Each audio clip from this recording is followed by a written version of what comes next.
E aí, você já participou de uma conversa sem ouvidos? Vou explicar. Conversa sem ouvidos é o seguinte: você está numa reunião da empresa, numa roda de amigos, numa conversa dentro de casa, e a pessoa às vezes não está prestando a mínima atenção, ou está no celular, ou está divagando. Não, me passa esse arquivo. Eu vou aí, explicar para você o que é uma conversa, né, sem ouvidos. Tá, só um pouquinho, Gilmar. Pode me passar no WhatsApp mesmo. Conversas sem ouvidos são situações como essa, né? A pessoa está desconectada com o momento presente, né? O que a gente vai falar hoje mesmo? A gente acabou de fazer uma encenação aqui, né? Do que é uma conversa sem ouvidos. É exatamente isso que o Fernando Couto de Magalhães, meu amigo, meu vizinho, escritor, né? Também professor de capoeira, né? Então nós vamos brincar aqui, conversando um pouco sobre a situação que é real em todos os lugares, né, realmente. Fernando?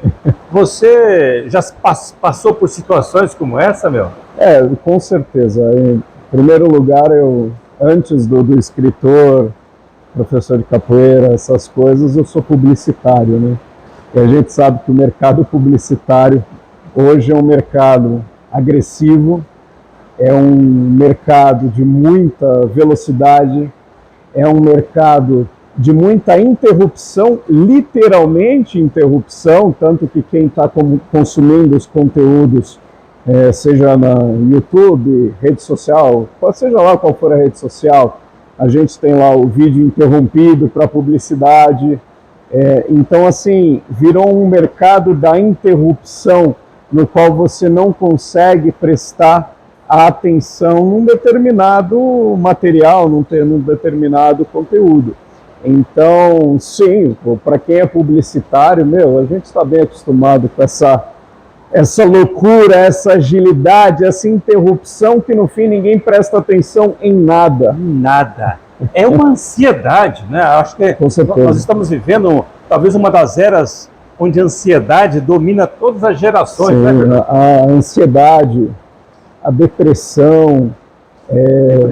Hoje se fala muito na questão mental, né? A questão da saúde mental, se fala muito nas escolas, no mundo corporativo, e justamente por isso, são doenças modernas. São doenças modernas e são doenças que aparecem justamente por causa desse meio acelerado que a gente vive. E a ansiedade é uma coisa que existe em praticamente todo mundo, né? Você falou a palavra acelerado. Eu fico com dó das pessoas que falam devagar. Porque na primeira vírgula, alguém vai e interrompe ela. É verdade, né? Isso é verdade. Coitada das pessoas que não conseguem manter uma dinâmica do grupo. Às vezes o grupo mantém uma velocidade tão disparada do bate-papo que nem todo mundo acompanha. É um cortando o outro. Você já passou por isso? Não é desagradável? Eu acho. Todo mundo já passou por isso, com certeza. E essa velocidade ela é aplicada em tudo, essa aceleração ela é aplicada em tudo, tanto que isso já vem de uns anos para cá, a gente hoje é acostumado. Começou com aquela questão, vamos para a parte um pouco digital, a questão do Twitter, por exemplo, quando surgiu o Twitter, que começou a discussão, a trazer discussões nos 148 caracteres, né? Eu acho que era isso, hoje é mais. É verdade. Hoje é mais. Então, começaram as discussões curtas, né? A partir daí, a gente começa a vir o Facebook, mais recentemente o Instagram, com textos muito curtos, imagens e vídeos também curtos, e depois vem o TikTok com vídeos de 60 segundos, no Instagram a gente tem os stories, que agora parece que aumentou para 1 minuto. Isso eles aumentaram um pouco por causa da publicidade. Não por causa da sociedade está muito acelerada, não, por causa da publicidade. Então, assim, você tem essa aceleração, a gente foi se acostumando aos poucos com esses meios, e, cara, você vai acelerando cada vez mais. O que acontece isso? Acontece que hoje você tem pouquíssimas pessoas com paciência para você sentar e realmente ter uma conversa profunda, de sentar, bater um papo com tranquilidade. Enquanto a gente está conversando, a pessoa não está olhando para o celular, né? Porque antigamente... Você está olhando no celular aí, presta atenção no que você está está falando. olhando no celular, presta atenção na gente aqui. Mas antigamente eu lembro que os nossos pais que falavam, sai desse negócio, sai desse celular, sai disso. Hoje é a gente que tem que falar para os nossos pais, sai desse negócio, a gente está aqui almoçando, pô, estamos batendo papo, sai desse negócio, sai desse WhatsApp, pelo amor de Deus. Mas brincadeiras à parte, cara, é exatamente isso que está acontecendo, é aquela coisa assim, você é requisitado, a sua atenção é requisitada a todo momento. A todo momento, cara. Isso é uma loucura, meu. Agora, numa roda de amigos, no bate-papo informal, parece que as pessoas colocam o mesmo limite das mídias sociais. Olha, você tem 1 minuto para falar, porque é 1 minuto que eu tenho de atenção para você. Deu 1 minuto, a pessoa já corta, já vai para outra, a outra também já é cortada, né? Acho que existe uma frustração muito grande quando você entra numa roda de conversa, você não conseguiu falar o que você queria falar, a outra pessoa não conseguiu falar o que queria falar, acaba sendo uma frustração, mas saindo mais ansiosos do que deveriam, né, Fernando? Com certeza, com certeza. Tanto que o debate, isso a gente vê, obviamente eu não vou trazer para esse campo, mas obviamente isso a gente vê na questão política. Hoje não existe debate, hoje não existe conversa, não existe aprofundamento. Não existe, óbvio que eu estou exagerando, né? Claro que é um exagero, mas, cara, isso reflete em tudo, da conversa de bar a discussões políticas, a discussões mais aprofundadas, até na própria universidade, né? Até na própria universidade, infelizmente, isso reflete. E, cara, honestamente, eu também, quem sou eu para falar alguma coisa, né? Ainda tem muita estrada pela frente, mas... isso é algo que todo mundo está sentindo na pele. Fernando, a ideia desse bate-papo que eu chamei de conversa sem ouvidos, surgiu de uma reunião na semana passada com sócios da minha empresa, onde o Raimundo Ramos, que é um profissional de recursos humanos, ele trouxe uma tela e onde a pergunta era: você é capaz de ouvir? E ele mencionou 5 perfis de pessoas numa reunião, numa conversa.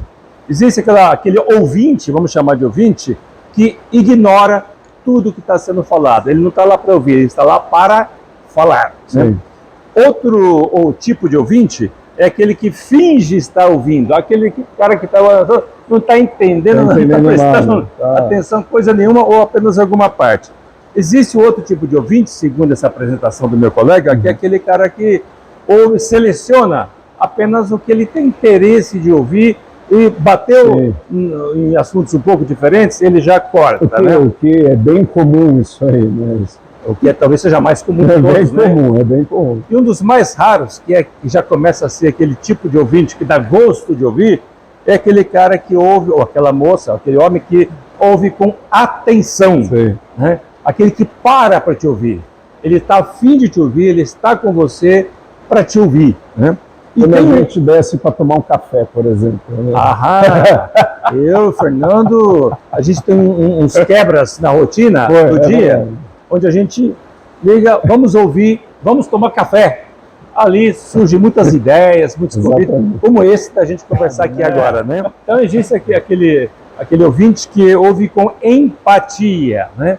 Eu fiz questão de dar uma checada no Mr. Google, para esclarecer melhor o que é empatia. Empatia é a capacidade que você tem de se colocar no lugar dos outros para tentar entender o que a outra pessoa está pensando, sentindo ou por que ela está agindo daquela forma.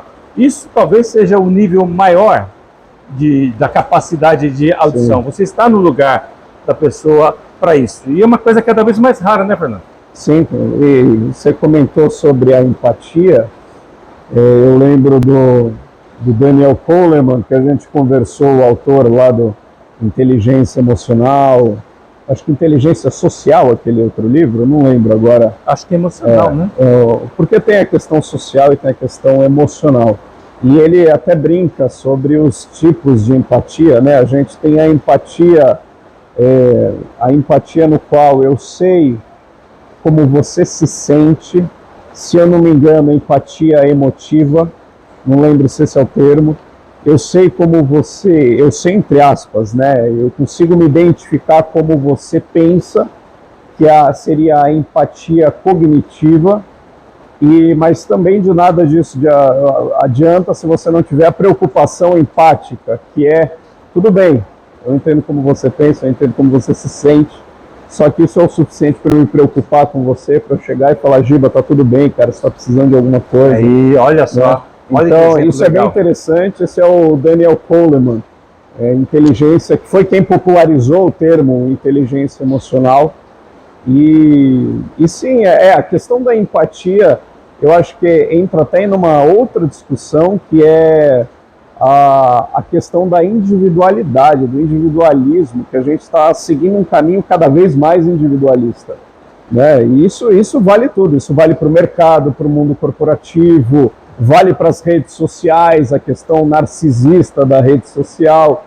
Então, a discussão sobre empatia pode deslanchar aí numa outra conversa. E como é que você pode se transformar no ouvinte ativo, proativo, né? Normalmente, você tem que controlar a si mesmo, controlar a sua ansiedade.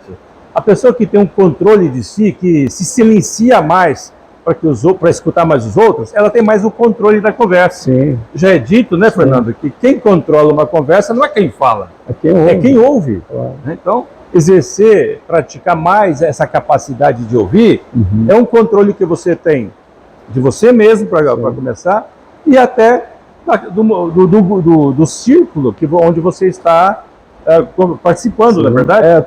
Tem até uma citação, que eu não vou lembrar exatamente como é, nem de quem é, mas quem quiser buscar aí, fica à vontade, que é: a sabedoria está no silêncio, né? Então, é justamente isso, né? Quem fala muito, quem muito fala, nada tem a dizer, né?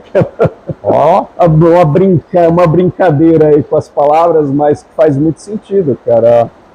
Hoje todo mundo quer falar, e isso reflete muito para, de novo, a realidade digital, a rede social, onde é um lugar onde você publica, mas você escolhe o que você vai ver ou não. Né? Então, ou seja, eu falo, mas eu não preciso escutar. E isso é muito perigoso, isso é realmente muito perigoso, cara. Pelo menos eu procuro selecionar, tem que fazer isso, todo mundo faz, né? O grupo de amigos que tem a capacidade de ouvir. É prazeroso demais você escutar todo mundo, é prazeroso, sim, demais todo mundo ter a oportunidade de compartilhar o que estão pensando, sentindo. Estão numa mesa, né? Todo mundo tem a sua vez. Eu costumo brincar, fazendo analogia do microfone, né? Você tem que passar um pouco do microfone para todo mundo. Se você ficar possuindo o microfone só na sua mão, você vai se tornar, com certeza, o mais chato ou a mais chata do grupo. Com certeza, não, com certeza. E vale até dizer que falando você não aprende, né?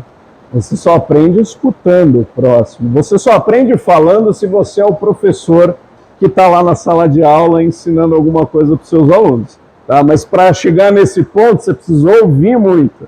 Você precisou ficar naquela posição passiva daquele que está ouvindo, daquele que está absorvendo a informação. Como, por exemplo, um leitor. Um leitor que está lá 10 horas, 20 horas com um livro, no qual ele é completamente passivo daquela informação.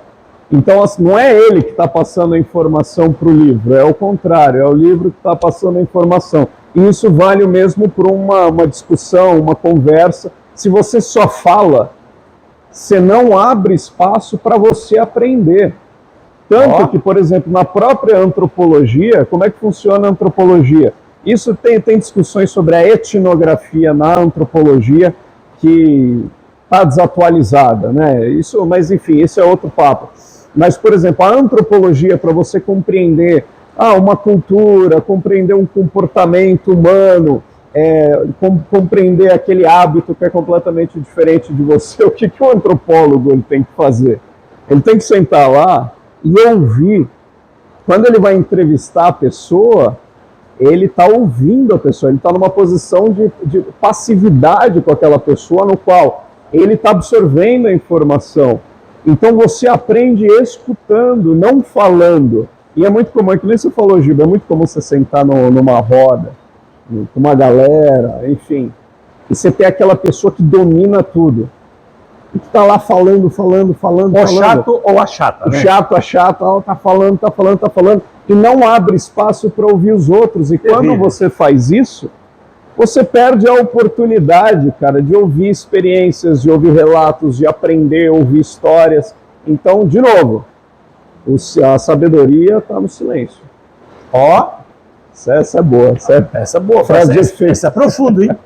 Agora, eu quero terminar fazendo uma pergunta para o Fernando, já introduzindo um outro vídeo. A gente vai terminar aqui, mas introduzindo outro vídeo. Episódio 2. Episódio 2, o Fernando vai falar sobre o livro, né? Que ele já lançou, o livro que trata aqui, é uma viagem à época, à era dos dinossauros, né? E eu coloco a seguinte pergunta, para finalizar esse aqui. Quem que o escritor precisa ouvir? Porque eu tenho a impressão que o escritor tem um momento muito solitário, né? Mas ele precisa ouvir alguém para escrever o seu livro? Olha, a sua pergunta, eu acho que dá para responder ela com uma frase. Se eu não me engano,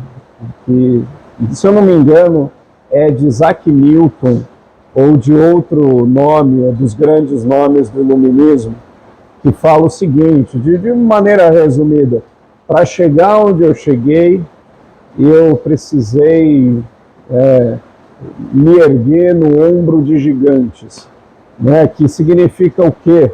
Antes deles chegarem onde eles estavam, ou de qualquer um de nós conseguir chegar a algum ponto, antes disso, a gente pequenininho se apoiou no ombro de gigantes que permitiram a gente observar mais adiante. Então, obviamente, antes de escrever alguma coisa, antes de, por exemplo, um professor ensinar uma sala de aula, ele precisou estar no ombro de gigantes que ensinaram ele, mostraram o caminho dele. Então, eu junto essa com outra frase que diz o seguinte: todo escritor é antes um leitor. Então, antes de produzir, como uma pessoa que não lê, vai escrever. Né? Então, verdade. Eu acho que quem eu tive que ouvir, muitas pessoas, muitos autores, e muitos autores desde Júlio Verne, século XIX, até autores mais recentes, a professores. A gente conversa mais sobre isso depois, num outro momento, mas, por exemplo, se eu vou escrever de um tema científico que não é da minha área de estudo, cara, eu precisei sentar, como a gente normalmente faz, tomar um café, conversei lá com o meu professor que é astrônomo, sentei para conversar lá com uma professora de biologia, de história, e ouvi-los, para então eu poder desenvolver o que eu queria desenvolver. E, sim, a minha obra tem a mão de muita gente ali. Muita gente nesse momento, muitos autores e muitas pessoas que passaram na minha vida. Né? Então, sim, se você não ouvir, cara, não sai nada. Tá dado o recado. Invista mais na sua capacidade de ouvir, né? Não seja o chato do grupo. Participe mais, ouvindo mais. Exatamente. As pessoas vão gostar mais de você dessa forma e você vai ser um participante mais ativo das reuniões, das palestras, das rodas de conversa. É isso aí. Não perca o próximo vídeo. Vou bater um papo aqui com o Fernando sobre a obra que ele lançou em 2022 e já está sendo consagrada como um sucesso. Obrigado. Valeu, gente. Obrigado.